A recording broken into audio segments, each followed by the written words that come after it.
ज्याचे भाग्य चांगलं असेल त्याला आमच्या नामाचा छंद लागेल आणि त्याच्या मुखात सतत नाम जप असेल. आमच्या नामाची गोडी निर्माण होईल.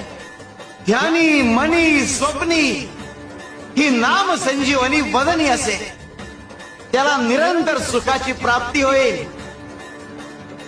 जसं मधाचं सेवन करण्यासाठी भ्रमर कमळ फुलात गुंतून पडतो आणि अत्यंत आनंदाने आणि आदराने मधाचा आस्वाद घेतो.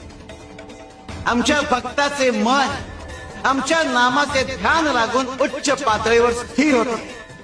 मन नामात एकाग्र होईल. त्याची चंचलता नाहीशी होईल आणि त्याचे उन्मन होईल.